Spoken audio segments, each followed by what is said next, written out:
राष्ट्रीय जगत vision news में आपका स्वागत है। मैं हूं आपके साथ वीना। बिग बॉस, ये नाम सुनकर शायद आपके जहन में मशहूर टीवी चैनल का वो रियलिटी शो आ गया होगा जिसे सलमान खान होस्ट करते हैं। चकाचौंध से भरे इस टीवी शो में कई सेलिब्रिटीज हिस्सा लेते हैं, लेकिन छत्तीसगढ़ में बिग बॉस कोई और ही है। छत्तीसगढ़ के सेलिब्रिटीज ने इसमें हिस्सा जरूर लिया, लेकिन ये कोई रियलिटी शो नहीं बल्कि एक सिंडिकेट था।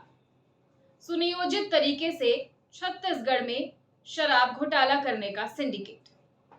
आइए हमारी इस विशेष रिपोर्ट में देखिए कि ईडी की जांच में कैसे बिग बॉस ने शराब घोटाले की परतें खोली है।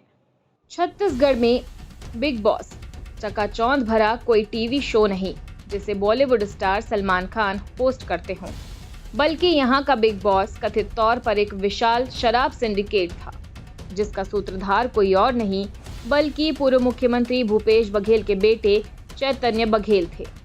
अगर प्रवर्तन निदेशालय की माने तो जो कुछ सामने आया वो रियलिटी शो नहीं बल्कि राजनीतिक अंधेरे में बुना गया हजारों करोड़ रुपए का घोटाला था।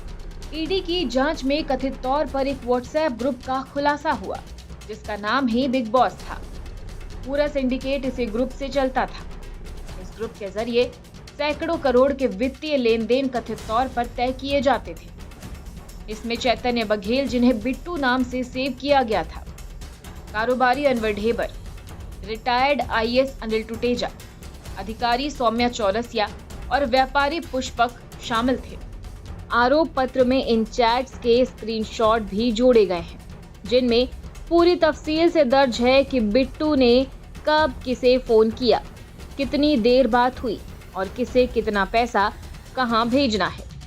ये ग्रुप राज्य की शराब व्यवस्था का समानांतर कमांड सेंटर बन गया था, जहां नगद के रास्ते, नकली होलोग्राम और कमीशन बांटने की रणनीति तय होती थी।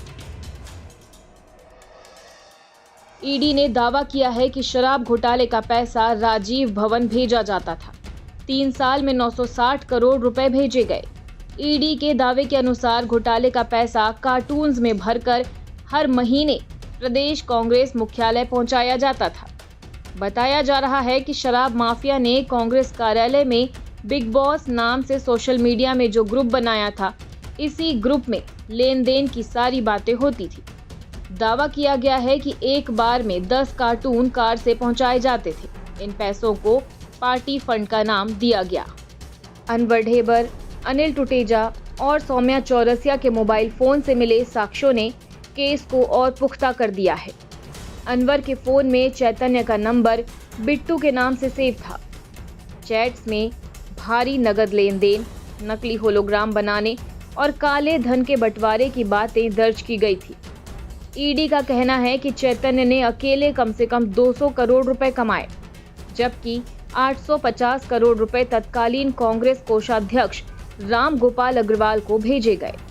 इस पूरे मामले में सबसे सनसनीखेज बयान शराब कारोबारी लक्ष्मी नारायण उर्फ पप्पू बंसल का आया है, जो भूपेश बघेल के करीबी माने जाते हैं। पूछताछ में बंसल ने माना है कि उन्होंने और चैतन्य ने मिलकर 1000 करोड़ रुपए से अधिक नकद को संभाला। बंसल ने खुलासा किया कि ये पैसा अनवर ढेबर से दीपेन चावड़ा और फिर कांग्रेस नेताओं राम गोपाल अग्रवाल और के श्रीवास्तव तक पहुंचाया गया। सिर्फ 3 महीने में ही बंसल ने 136 करोड़ रुपए का इधर से उधर किया। ईडी अधिकारियों का कहना है कि बंसल की गवाही बताती है कि सिंडिकेट किस तरह राजनीतिक ढांचे में गहराई से पैठ बना चुका था। जांच एजेंसी के मुताबिक तत्कालीन मुख्य सचिव रहे रिटायर्ड आईएएस विवेक ढांड भी सिर्फ मूक दर्शक नहीं बल्कि सीधे लाभार्थी थे। ईडी के शब्दों में आबकारी विभाग को हाई परफॉर्मेंस करप्शन इंजन में बदल दिया गया, जिसे डर, फायदे और अरबों की दौलत से चलाया जाता था। घोटाले का पैमाना चौंकाने वाला है। ईडी का दावा है कि 2019 से 2020 के बीच ही कम से कम 1392 करोड़ रुपए कांग्रेस नेताओं और उनके सहयोगियों तक पहुंचे। चैतन्य बघेल की कथित भूमिका बतौर बिग बॉस ही इस गिरफ्तारी को विस्फोटक बनाती है। उनकी रियल एस्टेट परियोजनाएं, व्हाट्सएप चैट्स, कैश हैंडलर्स की गवाही और नकली होलोग्राम की कड़ियां मिलकर एक भयावह तस्वीर पेश करती हैं। एजेंसी का कहना है कि उनके समन्वय के बिना ये सिंडिकेट इतने बड़े स्तर पर चल ही नहीं सकता था। ईडी ने यह भी दावा किया है कि छत्तीसगढ़ में हुआ ये शराब घोटाला पूरी तरह से सुनियोजित था। इसमें सरकार, संगठन, अधिकारी और कारोबारी सब शामिल थे। जो भी सिंडिकेट का हिस्सा बना, उसे उसका हिस्सा मिला।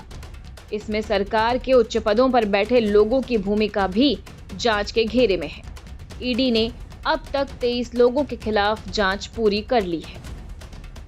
फिलहाल खबरों में इतना ही। अपडेटेड रहने के लिए हमारे चैनल को सब्सक्राइब कर लीजिए। नई खबरों के नोटिफिकेशन के लिए बेल आइकन जरूर दबाइए। नमस्कार।